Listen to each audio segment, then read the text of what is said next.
Hello बच्चों, कैसे हो आप लोग। तो एक बार फिर से आप सभी का स्वागत करते हैं हमारे YouTube channel Isha solution academy में। और सबसे पहले हम आप सभी को सबसे ज़्यादा बड़ा वाला थैंक्स कहना चाहते हैं, क्योंकि आप लोगों ने मेरे फर्स्ट 50 सब्सक्राइबर बहुत ही जल्दी कंप्लीट करवा दिए। And special thanks for my first subscriber. ठीक है, तो आज के जो टॉपिक है उसमें हम लोग क्या पढ़ने वाले हैं, यूकैरियोटिक सेल। ठीक है बच्चों, इससे पहले हमने क्या किया था, हमने इससे पहली वाली वीडियो में आपके प्रोकैरियोटिक सेल के बारे में समझा था। और इस वाली वीडियो में हम लोग देखेंगे कि यूकैरियोटिक सेल का स्ट्रक्चर क्या होता है और इसके बारे में कुछ टॉपिक्स, इंटरेस्टिंग फैक्ट्स के बारे में जानेंगे। ठीक है, तो चलिए शुरू करते हैं।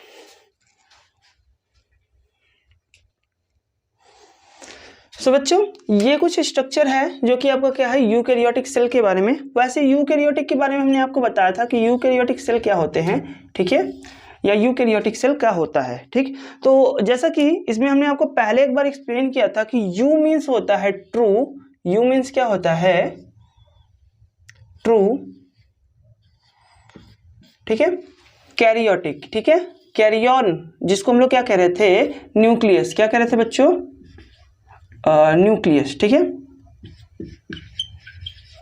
इसको हम लोग क्या कह रहे थे, न्यूक्लियस कह रहे थे। ठीक, तो जैसा कि अब इससे आप ये समझ सकते हो कि सेल ऐसा कोई कोशिका होनी चाहिए जिसमें जो न्यूक्लियस हो वो कैसा हो, ट्रू हो, यानी वास्तविक हो। ठीक है, तो जब कोई ऐसा सेल हो, ऐसी कोशिका हो जिसका जो न्यूक्लियस हो वो कैसा हो बच्चों, वास्तविक हो, या फिर वह स्पष्ट रूप से हमें दिखाई दे रही हो, तो ऐसे सेल को हम लोग क्या कहते हैं, यूकैरियोटिक सेल कहते हैं। ठीक है, समझ में आ गया। अगर आप अंग्रेजी में देखना चाहते हैं तो आप ऐसे कह सकते हैं। ठीक है, देखिए यहां से, ठीक है, देखिए the cell having well developed, कैसे बच्चों, वेल डेवलप्ड न्यूक्लियोलस, ठीक है, सॉरी न्यूक्लियस, ठीक है, वेल डेवलप्ड न्यूक्लियस। ठीक है, वेल डेवलप क्या होना चाहिए, न्यूक्लियस होना चाहिए। और न्यूक्लियस में क्या, that is nucleolus and nuclear membrane. ठीक है, उसमें क्या होना चाहिए, न्यूक्लियोलस होना चाहिए, और क्या होना चाहिए बच्चों, न्यूक्लियर मेम्ब्रेन होना चाहिए। ठीक है, तो ये जो न्यूक्लियोलस और न्यूक्लियर मेम्ब्रेन होगा, जैसा कि यहाँ पे आप फिगर में देख सकते हो कि यहाँ पे जो हमने न्यूक्लियस है उसको हमने वेल डिफाइन किया है अच्छे से, और इसमें हमने आपको न्यूक्लियोलस को भी क्या किया है, यहाँ पर दिखाया हुआ है। ठीक है, तो जब ऐसे सेल हो जिसमें क्या हो, न्यूक्लियोलस एंड न्यूक्लियर मेम्ब्रेन दोनों ही क्या हो, अच्छे से प्रेजेंट हो, क्या हो, प्रेजेंट हो, इज कॉल्ड यूकैरियोटिक सेल। ठीक है, उन्हीं को हम लोग क्या कहते हैं, यूकैरियोटिक सेल कहते हैं। ठीक है बच्चों, समझ में आ गया होगा ये चीजें। ठीक है, अब इसको देख लीजिएगा फिर से, the cell having well developed nucleus, ठीक है, that is a nucleolus and nuclear membrane are present is called, क्या कहते हैं उससे बच्चों, यूकैरियोटिक सेल कहते हैं। समझ में आ गया। ठीक है, अच्छा चलिएगा, यूकैरियोटिक सेल के बारे में जानते हैं हम लोग, बट डिस्कवरी क्या थी या फिर चीजें क्या थी, इन सभी चीजों के बारे में हम लोग ज्यादा नहीं जानते हैं। तो हम इन चीजों के बारे में थोड़ा सा आपको बताना चाहते हैं कि सन मतलब जो आपका ईयर था 1916 सेंचुरी। ठीक है, 1960 सेंचुरी में एक साइंटिस्ट है लीन मार्गुलिस। ठीक है, लीन मार्गुलिस, ये एक साइंटिस्ट थे बच्चों, लीन मार्गुलिस। ठीक है, ये जो लीन मार्गुलिस एक साइंटिस्ट थे, ये एक अमेरिकन साइंटिस्ट थे। ठीक है, और इन्होंने एक थियरी के बारे में क्या किया था, बताया था हमें। ठीक है, ये एक अमेरिकन साइंटिस्ट थे जो कि क्या कर रहे थे, एक थियरी के बारे में हमें बताए थे। वो थियरी थी आपकी इंडो सिम्बियोटिक थियरी। ठीक है, वो थियरी क्या थी, इंडो सिम्बियोटिक थियरी थी। ठीक है, और ये जो इंडो सिम्बियोटिक थियरी है, इसमें ये बताया गया था कि जो एवरी सेल होते हैं, आप यहाँ पे समझ लीजिएगा, यहाँ पे हम नीचे समझा देते हैं।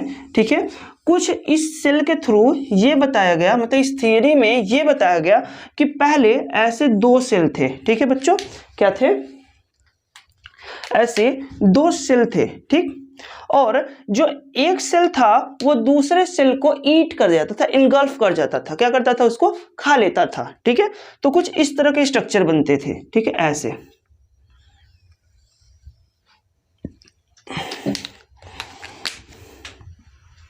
कुछ ऐसा स्ट्रक्चर बन जाता था, और एक समय बाद ऐसा होता था कि यही स्ट्रक्चर कुछ इस तरह से क्या होता था, चेंज हो जाता था। किस तरह से, इस तरह से, और उस समय यह पहचानना मुश्किल हो जाता था कि यह एक ही कोशिका है या दो कोशिकाएं हैं। ठीक है, सो यहाँ पे हम ये कह सकते थे कि ये जो अंदर की कोशिका थी, मतलब अभी हमने देखा कि बाहर एक कोशिका थी, ये एक कोशिका थी, अलग अलग कोशिका।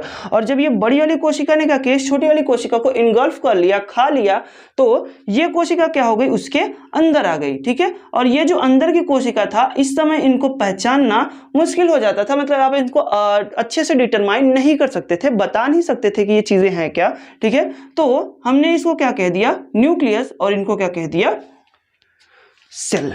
ठीक है, समझ में आ गया बच्चों कि ये थ्योरी क्या कहती है, जो इंडोसिम्बियोटिक थ्योरी है, जिसको लिन मार्गुलिस ने दिया था कब, 1960 सेंचुरी में। ठीक है, और इस थियरी के अकॉर्डिंग आपको ये बताया गया था कि जो यूकैरियोटिक सेल हैं, इनका फॉर्मेशन कैसे हुआ होगा। ठीक है, मतलब ये देखो, ये हाइपोथेसिस नहीं है, ये एक्सपेरिमेंट के द्वारा बताया गया था। ठीक है, और ऐसा माना जाता है कि जो यूकैरियोटिक सेल हैं, उनका जो फॉर्मेशन है वो कुछ इसी तरह से हुआ होगा, जिसमें एक बड़ी कोशिका होती थी, एक छोटी कोशिका होती थी। ठीक है, और जो बड़ी वाली कोशिका होती थी, वो छोटी वाली कोशिका को क्या करती थी, इनगल्फ कर लेती थी, खा लेती थी। ठीक है, और फिर उसके बाद क्या होता था कि जो इन दोनों ही कोशिकाओं में अंतर कर पाना, विभेदन कर पाना, ठीक है, आसान नहीं होता था, हम इसको डिटरमाइन नहीं कर सकते थे। तब हमने क्या कहा कि ये जो कोशिका है, यह एक और ज्यादा डेवलप सेल बन गई। ठीक है, और अंत में इसमें एक वेल डेवलप्ड न्यूक्लियस भी पाया जाने लगा, जिसमें क्या हुआ कि हम लोग उसको क्या कहने लगे, यूकैरियोटिक सेल कहने लगे। समझ में आ गया बच्चों? ठीक है, आगे चले अब, चलिए। अच्छा, ठीक है, देखिएगा यहाँ पर कि अब जो हमारा नेक्स्ट पॉइंट है वो क्या है, in this type of cell. ठीक है, in this type of cell, cell organelles. क्या कहा बच्चे हमने, सेल ऑर्गेनेल्स। ठीक है, अच्छा बताओ सेल ऑर्गेनेल्स क्या होता है। ये जो वर्ड है, इसको हम लोग थोड़ा सा समझ लेते हैं कि सेल ऑर्गेनेल क्या होता है। तो सेल ऑर्गेनेल क्या होता है बच्चों, जैसे ऑर्गन। ठीक है, हम लोग क्या कह रहे हैं, ऑर्गन कह रहे हैं। ठीक है, क्या कह रहे हैं बच्चों, ऑर्गन। ठीक है, तो ये जो ऑर्गन है, हम इसे क्या कहते हैं, आप जानते होंगे कि ऑर्गन क्या होते हैं, अंग क्या होते हैं। ठीक है, देखो अंग क्या होते हैं, कोई ऐसा शरीर का अंग जो कि क्या करता हो कि एक स्पेसिफिक काम करने में क्या करता हो, मतलब एक स्पेसिफिक वर्क करता है, एक स्पेसिफिक काम करता हो ना, कोई विशेष कार्य को करता हो। ठीक है, या फिर कोई विशेष या फिर कोई स्पेसिफिक वर्क परफॉर्म करता हो। ठीक है, सो हम उसे क्या कहते हैं, ऑर्गन कहते हैं। लाइक हम कह सकते हैं हमारी आईज जो है, ये देखने का काम करती हैं। ठीक है, ऑर्गन है। हैंड, ठीक है, ये भी ऑर्गन है। पैर, आप चलने के लोकोमोशन में काम आता है आपके। ठीक है, तो वो भी ऑर्गन है। इस तरह से हमारे अंदर ढेर सारे ऑर्गन है। हार्ट हो गया, उसके बाद किडनी हो गई, ठीक है, लीवर हो गया, स्टमक हो गया, ये सभी क्या है, ऑर्गन है। और अगर हम इन ऑर्गन्स को मिला दे तो ऑर्गन सिस्टम बन जाता है। ठीक है, बट ये तो हो गए हमारे बॉडी के ऑर्गन ना, ये जो सभी ऑर्गन हैं ये किसके हैं, हमारे बॉडी के ऑर्गन हैं। लेकिन अगर हम कहें कि स्मॉलेस्ट यूनिट में, ठीक है, यानी कि सेल में अगर बात की जाए कि वहां पे भी क्या कुछ इस तरह के अंग हैं जो कि डिफरेंट डिफरेंट वर्क को परफॉर्म करते हैं, तो जी बिल्कुल है, जरूर है। ठीक है, और उन्हीं को हम लोग क्या कहते हैं, सेल ऑर्गेनेल्स कहते हैं। समझ में आ गया बच्चों? ठीक है, मतलब वो जो चीजें थी जो कि हमने अपने बॉडी में देखा कि हमारी बॉडी में क्या है, डिफरेंट डिफरेंट टाइप के ऑर्गन हैं, जिनसे हम लोग डिफरेंट डिफरेंट टाइप के वर्क को क्या करते हैं, परफॉर्म करते हैं। हम लोग अलग अलग प्रकार के कामों को करते हैं। ठीक है, बट अगर हम लोग सेल पे देखें, मतलब स्मॉलेस्ट यूनिट पे देखें, कोशिका के अंदर देखें, तो वहां पे भी कुछ ऐसे अंग होंगे, छोटे छोटे अंग जो कि सूक्ष्मदर्शी होंगे या फिर माइक्रोस्कोपिक होंगे। उन्हीं को हम लोग क्या कहते हैं, सेल ऑर्गेनेल कहते हैं। समझ में आ गया? चलिए, अच्छा आगे चलते हैं। अब इसमें देखो बच्चों, कहा गया कि यहाँ पे आपके सेल ऑर्गेनेल्स क्या होंगे, प्रेजेंट होंगे, दैट इज में जिसमें माइटोकॉन्ड्रिया होगा। ठीक है, ये सारी चीजों की बात हम आगे करेंगे धीरे धीरे, जैसे लेक्चर आगे बढ़ते जाएंगे वैसे वैसे हम इन सभी चीजों को आपको पढ़ा देंगे। ठीक है, माइटोकॉन्ड्रिया हो गया, लाइसोसोम हो गया, गोल्जी बॉडी या गोल्जी अपरेटस कहते हैं। ठीक है, ईटीसी, ये सभी क्या होते हैं, इसमें प्रेजेंट होते हैं। जैसे यहाँ पे आप देखो, यहाँ पे हमने कहा माइटोकॉन्ड्रिया प्रेजेंट है। ठीक है, राइबोसोम है, लाइसोसोम है, ठीक है, गोल्जी बॉडी है बेटा। ठीक, ये सारी चीजें क्या है, इस सेल में प्रेजेंट होती हैं। ठीक है, चलिए, अच्छा अब हमारा जो थर्ड पॉइंट है, हम लोग अपने थर्ड पॉइंट के बारे में पढ़ते हैं। ठीक है, थर्ड पॉइंट कुछ इस तरह से है कि in this type of cell 70S and 80S, ठीक है, इस तरह की कोशिकाओं में 70S और 80S प्रकार की राइबोसोम क्या होते हैं, पाए जाते हैं। अब ये राइबोसोम 70S प्रकार या 80S प्रकार क्या होता है, तो आप इसको समझ लीजिएगा। यहाँ पे हमने कहा कि राइबोसोम जो है वो क्या होते हैं, 70S एंड 80S। ठीक है, तो इस टॉपिक में, जैसे कि ये स्पेसिफिक टॉपिक है फॉर यूकैरियोटिक सेल के लिए बच्चों, तो यहाँ पे हम राइबोसोम के बारे में इतनी बातें तो नहीं कर सकते, बट हम आपको यहाँ पे ये बता देते हैं कि सेडिमेंट कोफिशिएंट होता है फॉर यस। ये जो यस होता है ये क्या होता है बच्चों, सेडिमेंटेशन कोफिशिएंट होता है, ठीक है, जिसकी वैल्यू होती है 1 यस, मतलब यस 1 इज इक्वल टू, मतलब 1 यस के बराबर क्या होता है 10 टू द पावर -30 सेकेंड, ठीक है। ये वैल्यू होती है यस की, ठीक है, किसकी वैल्यू होती है, 1 यस की वैल्यू इतनी होती है, ठीक। और ये होता क्या है ये समझ लीजिएगा। जैसे कि अगर हम क्या कहें कि 2 मार्कर लिया हमने, ठीक है, ये सपोज करो कि मार्कर नहीं है, ये अलग अलग डिफरेंट टाइप के क्या है मटेरियल है, ठीक है।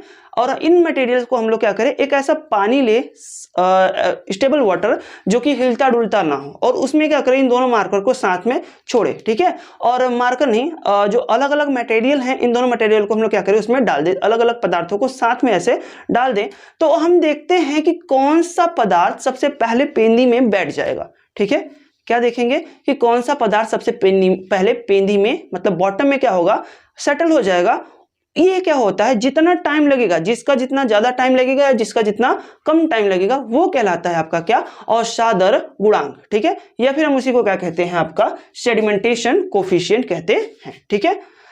तो यहां पर आपके 70S टाइप और 80S टाइप दोनों ही टाइप के क्या होते हैं, राइबोसोम प्रेजेंट होते हैं। समझ में आ गया बच्चों। अब देखो हम ये कह रहे हैं कि यूकैरियोट में, बहुत सारे बच्चे कहेंगे कि कहाँ होते हैं यूकैरियोट में 70S टाइप राइबोसोम, बिकॉज सभी लोग बताते हैं कि 80S टाइप राइबोसोम में पाए जाते हैं, बट होते हैं बच्चों। आपका अगर देखो आप माइटोकॉन्ड्रिया में देखो तो माइटोकॉन्ड्रिया के अंदर जितने भी राइबोसोम पाए जाएंगे वो नियर अबाउट आपके क्या होंगे, सभी के सभी 70S टाइप के राइबोसोम होते हैं, ठीक है। और जो आपको माइटोकॉन्ड्रिया होता है ये कहाँ पाया जाता है, यूकैरियोटिक सेल में पाया जाता है, ठीक है। सो हम कह सकते हैं कि यूकैरियोटिक सेल में आपकी क्या 70S टाइप और 80S टाइप दोनों ही प्रकार के क्या होते हैं, राइबोसोम पाए जाते हैं। एंड साथ ही साथ अगर हम क्लोरोप्लास्ट में देखें तो वहां पे भी आपको 70S टाइप के राइबोसोम देखने को मिल जाते हैं, ठीक है बच्चों, ठीक। तो ये थी हमारी थियरी अबाउट यूकैरियोटिक सेल। अब हम लोग इसके स्ट्रक्चर को देख लेते हैं कि इसमें स्ट्रक्चर क्या क्या होती हैं, क्या चीजें होती हैं इसमें, ठीक है। तो सबसे पहले यहां से शुरू करते हैं, ये है आपका सेल मेम्ब्रेन।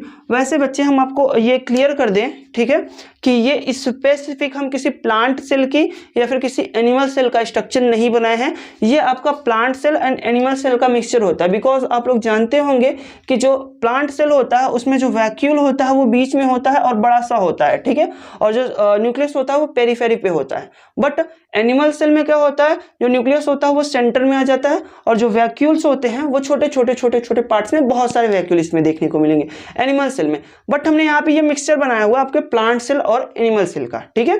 तो आप इसको यूकैरियोटिक सेल कहोगे, ना ही हम प्लांट सेल को डिफाइन कर रहे हैं, ना ही हम एनिमल सेल को डिफाइन करें, हम लोग किसको डिफाइन करें, यूकैरियोटिक सेल को डिफाइन करें यहाँ पे, ठीक है। तो समझिए यूकैरियोटिक सेल में सबसे पहले क्या होगा, सेल मेम्ब्रेन होगा। अगर हम देखें प्लांट सेल की बात करें तो वहां पे सेल वॉल भी होगा, ठीक है। तो यहाँ पे हम लोग सबसे पहले क्या करें, ये सेल मेम्ब्रेन है। सेल मेम्ब्रेन जो कि क्या है, इस पूरे सेल को क्या करता है, प्रोटेक्शन देता है, जिसमें कि वो उसके अंदर के जो सभी प्रकार के मटेरियल्स है वो उसको क्या कर सके, प्रोटेक्ट कर सके, ठीक है। समझ में आ गया। चलिए अच्छा नेक्स्ट देखिएगा, यहाँ पे गोल्जी बॉडी बताया गया है, ठीक है, जिसकी खोज किसने की थी, कैमिलियो गोल्जी ने की थी, ठीक है। और इसमें आपके गोल्जी अपरेटस हैं, ठीक है। फिर उसके बाद साइटोप्लाज्म होगा, जिसको हम लोग क्या कहते हैं, प्रोटोप्लाज्म भी कहते हैं, ठीक है। अब ये क्या कहते थे, ये हम आपको पिछली वीडियो में बताए थे कि जब क्या कहा जाए कि न्यूक्लियस, मतलब ये जो न्यूक्लियोप्लाज्म है और जो साइटोप्लाज्म है, ये दोनों को अगर हम कॉमनली देखें तो उसे हम लोग क्या कहते हैं बच्चों, प्रोटोप्लाज्म कहते हैं, ठीक है। चलिए अच्छा नेक्स्ट देखिएगा, यहाँ पे आपको वैक्यूल है, ठीक है, वैक्यूल, और ये वैक्यूल सैक, ठीक है, मतलब कहता है रिक्तिका धानी, ठीक है। ये जो रिक्तिका होती है उसके अंदर के जो पदार्थ होते हैं उन्हें क्या कहते हैं, वैक्यूल सैक कहते हैं। और फिर यहाँ पे आपका पैराक्सीसोम बताया गया है बच्चों, ठीक है, क्या है, पैराक्सीसोम। फिर उसके बाद सेंट्रियोल भी प्रेजेंट होगा इसमें, ठीक है, एंड माइटोकॉन्ड्रिया, जिसको हम लोग क्या कहते हैं, पावर हाउस ऑफ सेल भी कहा जाता है, या फिर हम लोग इसी को एक और नाम से जानते हैं, सेल विद इन सेल। अब ऐसा क्यों कहा जाता है, ये जब हम आपको माइटोकॉन्ड्रिया पढ़ाएंगे बच्चों, तब ये सारी चीजों को हम क्या करेंगे, आपको एक्सप्लेन करेंगे, ठीक है। समझ में आ गया। फिर इसके बाद देखिएगा लाइसोसोम पाया जाता है। लाइसोसोम को सुसाइडल बैग भी कहा जाता है बच्चों।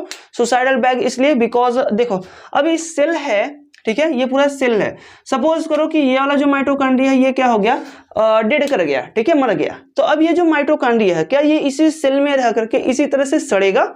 नहीं, इसको साफ करने के लिए कोई ना कोई चाहिए होगा।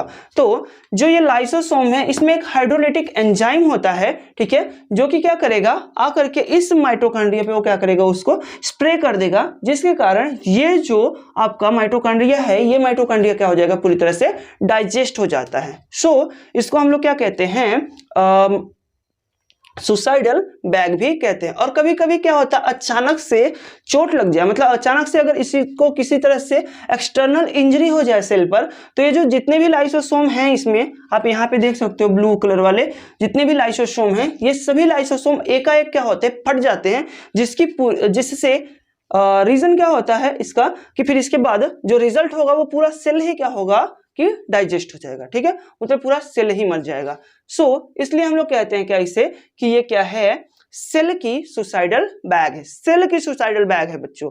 इससे एक कोशिका मरती, ऐसा नहीं कि पूरी बॉडी खत्म हो जाए, मतलब पूरा बॉडी ही मर जाए, इंसान मर जाए या पूरा जीव मर जाए, ऐसा नहीं होता, ओनली सेल मरेगी, ठीक है।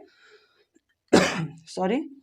नेक्स्ट है आपका राइबोसोम, जिसमें हमने आपको बताया कि इसमें 70 ईयर्स एंड 80 ईयर्स दोनों प्रकार के क्या पाए जाएंगे, राइबोसोम प्रेजेंट होते हैं, ठीक है। जो 70 ईयर्स होंगे वो आपके होंगे माइटोकॉन्ड्रिया में या फिर हम कह रहे हैं क्लोरोप्लास्ट में, वहां पे प्रेजेंट होंगे। और जो 80 ईयर्स टाइप के राइबोसोम होंगे वो आपके डायरेक्टली क्या होंगे, साइटोप्लाज्म में पाए जाते हैं, या फिर हम सीधा सीधा कह सकते हैं कि वो आपके न्यूक्लियस में भी क्या होते हैं, प्रेजेंट होते हैं। समझ में आ गया।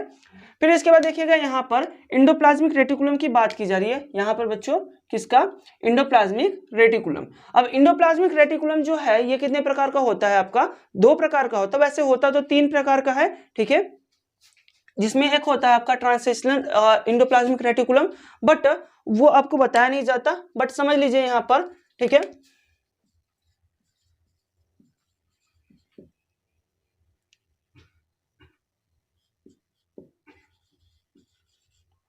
ट्रांसिशनल ईआर, ये भी एक होता है आपका third type transitional endoplasmic reticulum. अब होता क्या बच्चों ये समझ लीजिएगा, ठीक है। यहां पर ये समझिए, यहां पर जो टॉपिक है देखिए, ये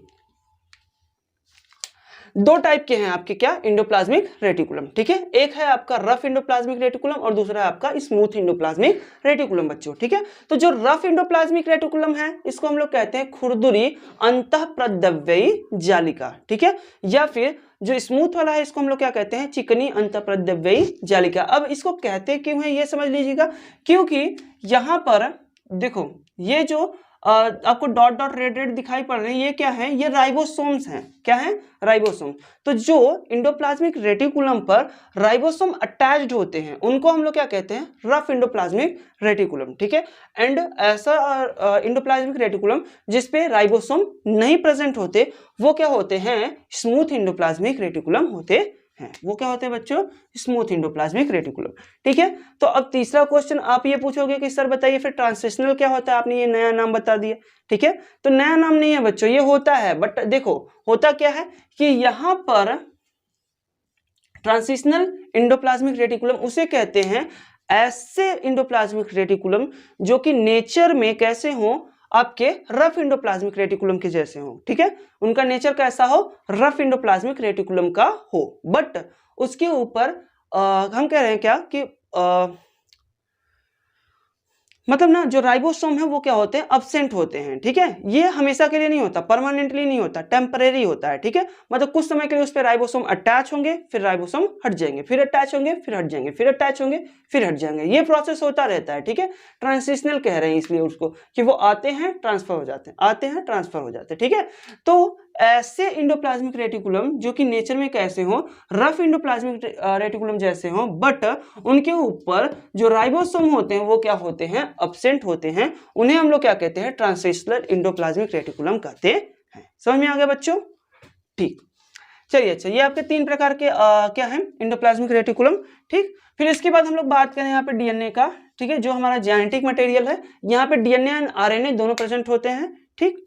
फिर इसके बाद देखिएगा यहाँ पे हमारा न्यूक्लियोलस, ये क्या बच्चों, न्यूक्लियोलस है। और न्यूक्लियोलस जो है इसमें आपका जो राइबोसोम है, राइबोसोम का फॉर्मेशन होता है कहाँ, न्यूक्लियोलस में। ठीक है बच्चों, ये जो न्यूक्लियोलस है अगर हम इसके वर्क को कह रहे हैं तो वर्क नहीं कह सकते, हम कह रहे हैं कि यहाँ पे जो न्यूक्लियोलस होता है इसके अंदर एक साइट होती है, एक स्थान होता है जहाँ पे फॉर्मेशन ऑफ राइबोसोम होते हैं। मतलब राइबोसोम कहाँ बनते हैं बच्चों, आपके न्यूक्लियोलस में बनते हैं। ठीक है, फिर इसके बाद जो नेक्स्ट है देखो यहाँ पे हमने क्या बनाया है आपका न्यूक्लियस, और ये ही वो स्ट्रक्चर है जो कि क्या होना चाहिए, वेल डेवलप्ड होना चाहिए। ठीक है, ये जो स्ट्रक्चर है ये कैसा होना चाहिए, वेल डेवलप्ड होना चाहिए, किसमें, यूकैरियोटिक सेल में।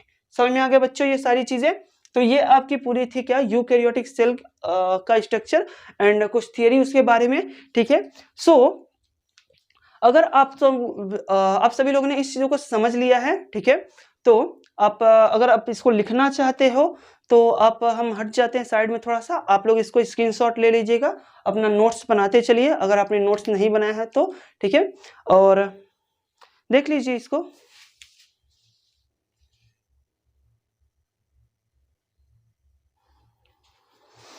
ठीक है बच्चों, चलो अच्छा एक बार हम फिर से आपको रिवाइज कर देते हैं, थोड़ा सा ओवरव्यू देख लेते हैं इसका। ठीक है, उसके बाद फिर वीडियो खत्म करेंगे। चलिए देखिए, अच्छा हमने कहा कि यूकैरियोटिक सेल ऐसे सेल होते हैं जो कि ट्रू न्यूक्लियस वाले होते हैं, ऐसा सेल जिसमें क्या हो, ट्रू न्यूक्लियस प्रेजेंट होता है। ठीक है, फिर दूसरी चीज ये बताई गई आपको कि द सेल, ऐसा सेल जिसमें वेल डेवलप्ड न्यूक्लियस हो। ठीक है, दैट इज न्यूक्लियस में क्या क्या होना चाहिए, न्यूक्लियर मेम्ब्रेन होना चाहिए और न्यूक्लियोलस होना चाहिए बच्चों, न्यूक्लियर मेम्ब्रेन एंड न्यूक्लियोलस होना चाहिए। ठीक है, इतना समझ में आ गया आपको। देखिए दूसरा हमने आपको बताया कि in this type of cell, cell organelles, cell organelles क्या होते हैं, ऑर्गन्स होते हैं, बट किसके, सेल के, कोशिकाओं के जो अंग होते हैं उसे कोशिकांग कहते हैं। ठीक है, या फिर सेल ऑर्गेनल कहते हैं। ठीक है, तो ये जो है उनमें आपके होगा माइटोकॉन्ड्रिया है, लाइसोसोम है, गोल्गी बॉडी है। बच्चों आप यहाँ पे जितनी भी चीजें देख रहे हैं ये सभी क्या है, सेल ऑर्गेनल्स कहलाते हैं। ठीक है, जितनी भी आप यहाँ पे चीजें देख रहे हैं ये सभी सेल ऑर्गेनल्स हैं। यहाँ पे तो हमने कुछ के नाम लिख दिए हैं, जैसे आपका माइटोकॉन्ड्रिया हो गया, लाइसोसोम हो गया, गोल्गी बॉडी हो गया, ईटीसी कर दिया हमने यहाँ पे। मतलब ये बाकी के जो अदर हैं ये सभी भी क्या होंगे, आपके सेल ऑर्गेनल्स कहलाते हैं। समझ में आ गया बच्चों। ठीक, नेक्स्ट देखिएगा यहाँ पर कि हमने कहा कि in this type of cell both type of ribosomes are present, that is क्या क्या होना चाहिए, 70S type and 80S type. ठीक है, तो यहाँ पे जो 70S टाइप और 80S टाइप राइबोसोम है वो कहाँ कहाँ पाए जाते हैं, 70 टाइप के कहाँ होंगे, आपके माइटोकॉन्ड्रिया में एंड क्लोरोप्लास्ट में पाए जाएंगे। ठीक है, बाकी जो 80 टाइप के होते हैं वो आपके डायरेक्टली साइटोप्लाज्म में और न्यूक्लियोप्लाज्म में क्या होंगे, प्रेजेंट होते हैं। समझ में आ गया बच्चों ये सारी चीजें। ठीक है, फिर इसके बाद हमने बताया कि ये पूरी थियरी थी, ये जो बातें थी यूकैरियोटिक सेल को खोजने की, ये किसने बताई थी हमें, लिन मार्गुलिस ने बताई थी इन 1960 में। ठीक है, 1960 सेंचुरी में बताई थी। और इन्होंने एक थियरी दिया था जिसका नाम था क्या, इंडोसिम्बियोटिक थियरी, जिसमें कि क्या होता था, एक सेल होती थी जो एक छोटी सेल को क्या करती थी, इनगल्फ कर जाती थी, खा जाती थी, जिसके कुछ समय बाद उन दोनों ही कोशिकाओं को पहचानना या अलग कर पाना काफी मुश्किल हो जाता था, या फिर उनको देखा नहीं जा सकता था अलग अलग रूप से। ठीक है, सो उन्हें क्या नाम दिया गया, एक नया नाम दिया गया जिसका नाम क्या था, यूकैरियोटिक सेल। ठीक है, फिर इसके बाद यहाँ पर देखिएगा जो यूकैरियोटिक सेल है इसका जो सबसे आउटर मेम्ब्रेन होता है उसको हम लोग कहते हैं सेल मेम्ब्रेन। ठीक है, या फिर सेल वॉल भी होता है बच्चों प्लांट सेल के केस में। ठीक है, फिर इसके बाद हम लोग कह रहे हैं कि गोल्जी ऑपरेटर्स यहाँ पे प्रेजेंट होगा, साइटोप्लाज्म होगा, वैक्यूल होंगे। ठीक है, पेरोक्सिसोम्स होंगे, उसके बाद वैक्यूल होंगे, वैक्यूल सैक है। ठीक है, ये जो अंदर का स्ट्रक्चर है इसको वैक्यूल सैक कह रहे हैं, और ये जो पूरा स्ट्रक्चर है इसको हम लोग क्या कह रहे हैं, वैक्यूल कह रहे हैं, रिक्तिका कह रहे हैं। ठीक है, इसमें आपके सेंट्रियोल्स हैं, माइटोकॉन्ड्रिया है, ठीक है, माइक्रोट्यूब्यूल्स हैं। ये जो माइक्रोट्यूब्यूल्स हैं बच्चे ये आपके होते हैं फिलामेंट लाइक स्ट्रक्चर जो कि स्केलेटन ऑफ सेल का काम करते हैं। मतलब जो सेल है, देखो अगर हम क्या करें कि स्केलेटन की बात करें, अगर हम क्या करें अपने बॉडी को इस तरह से, इसमें हम अपने बोन्स को पकड़े, ठीक है, बॉडी ऐसे खड़ी है, ठीक है, हम बोन्स को पकड़े और अचानक से झटके से खींच के पूरे बोन्स, बॉडी की जितनी भी बोन्स है, जितनी भी हड्डियां हैं, सबको बाहर निकाल ले अचानक से, तो जो बॉडी होगी वो क्या होगी, ऐसे कपड़े के जैसे नीचे गिर जाएगी, है ना। ठीक वही प्रोसेस है यहाँ पे। अगर हम लोग क्या करते हैं ऐसे डायरेक्टली जो आपका सेल है वो ऐसे ही बस होता, तो इसमें क्या होती, जब भी हमें कोई क्या लगता, झटका लगता है या फिर कोई भी प्रकार की हमें क्या होती, इंजरी होती, तो सभी सेल ऑर्गेनल क्या करते हैं, एक साइड पे मूव करते हैं और अचानक से ये सारी चीजों को टूटने का या फिर क्या होने का, इंजरी होने का प्रॉब्लम होता। बट यहाँ पे जो चीजें हैं आपके क्या है, ये जो माइक्रोट्यूब्यूल्स ये स्केलेटन का काम करते हैं, सेल को शेप प्रोवाइड करते हैं। मतलब जो सेल का आकार है वो फिलामेंट्स या फिर माइक्रोट्यूब्यूल्स के कारण होता है। समझ में आ गया। फिर इसके बाद हमने लाइसोसोम देखा। लाइसोसोम को हम लोग सुसाइडल बैग कह रहे थे। क्यों कह रहे थे, ये सारी चीजें हमने आपको समझा दी। ठीक है, इसके बाद हमने देखा ribosome. Ribosome 70S type and 80S type. ठीक, फिर इसके बाद हमने देखा कि हमारा ये जो इंडोप्लाज्मिक रेटिकुलम है ये 3 टाइप के होते हैं यहाँ पर। ठीक है, rough endoplasmic reticulum, smooth endoplasmic reticulum, transitional endoplasmic reticulum. ठीक है बच्चों। ठीक, फिर इसके बाद देखिएगा हमने यहाँ पे बताया डीएनए भी होता है और आरएनए भी होगा। ठीक है, इसमें दोनों ही चीजें प्रेजेंट होते हैं। यहाँ पे आपका क्या है, न्यूक्लियोलस, और न्यूक्लियोलस का वर्क क्या है, ये राइबोसोम का फॉर्मेशन करता है। वर्क नहीं कह सकते बच्चों, ये एक साइट प्रोवाइड करता है जिसमें क्या होते हैं, राइबोसोम बनते हैं। समझ में आ गया आप लोग। ठीक है, नेक्स्ट जो है हमारा वो है न्यूक्लियस। और न्यूक्लियस कैसा होना चाहिए इसमें बच्चों, वेल डेवलप्ड होना चाहिए। ठीक है, सो आप लोग ने अगर ये सारी चीजें समझ ली हैं, ठीक है, तो आप हमें एक क्वेश्चन का आंसर देंगे। वो हमारे, आप लोग कमेंट में वो आंसर दे दोगे हमें। ठीक है, सभी लोग जब भी आप ये वीडियो देखो और आप ये क्वेश्चन सुनो तो आप उसका आंसर कमेंट में टाइप जरूर कीजिएगा। ठीक है, सो हमें ये क्वेश्चन है हमारा कि जो रफ इंडोप्लाज्मिक रेटिकुलम है और जो स्मूथ इंडोप्लाज्मिक रेटिकुलम है, ठीक है बच्चों, रफ इंडोप्लाज्मिक रेटिकुलम और स्मूथ इंडोप्लाज्मिक रेटिकुलम, हम कह रहे हैं कि अगर आपके जो राइबोसोम है वो आपके सेल के साइटोप्लाज्म में प्रेजेंट है। ठीक है, ध्यान से समझिएगा। देखो, रफ इंडोप्लाज्मिक रेटिकुलम किसे कहते हैं, जिसके ऊपर राइबोसोम प्रेजेंट हो। ठीक है, और स्मूथ इंडोप्लाज्मिक रेटिकुलम किसे कहते हैं, जिसके ऊपर राइबोसोम नहीं प्रेजेंट हो, एब्सेंट हो। ठीक है, इसको हम लोग रफ या स्मूथ कहते हैं। बट क्वेश्चन ये है कि देखो जो साइटोप्लाज्म है इसमें आपके क्या है, राइबोसोम प्रेजेंट है। ठीक है, राइबोसोम प्रेजेंट है बच्चों। तो आप हमें ये बताइए कि क्या ऐसा कारण होता है कि जो राइबोसोम होते हैं वह सिर्फ रफ इंडोप्लाज्मिक रेटिकुलम पे ही अटैच होते हैं। राइबोसोम तो आपकी साइटोप्लाज्म में भी है, तो वो आपके इस स्मूथ इंडोप्लाज्मिक रेटिकुलम पर क्यों अटैच नहीं होते। आप हमें इसका आंसर देंगे। ठीक है, अब हम आपको हिंट दे देते हैं कि वह एक एंजाइम है। ठीक है, सो आप उस एंजाइम का ही नाम क्या करेंगे, कमेंट में टाइप करेंगे। ठीक है, समझ में आ गया बच्चों। होप है आपको ये सारी वीडियो अच्छी लगी होगी और पसंद आई होगी। और अगर आपको ये सारी वीडियो इन्फॉर्मेटिव लगी हो, आपको इससे कुछ सीखने को मिला है, तो आप वीडियो को लाइक कीजिएगा। ठीक है, और अगर चैनल पे पहली बार हो तो आप चैनल को सब्सक्राइब कीजिएगा और बेल नोटिफिकेशन को ऑल पे सेट कर दीजिएगा। और ज़्यादा से ज़्यादा अपने फ्रेंड्स के साथ में शेयर कीजिए ताकि वो भी आपके जैसे क्या कर सके, इस तरह के इन्फॉर्मेटिव वीडियो का सीख सके या फिर उससे देख सके। ठीक है, चलते हैं। Thanks for watching.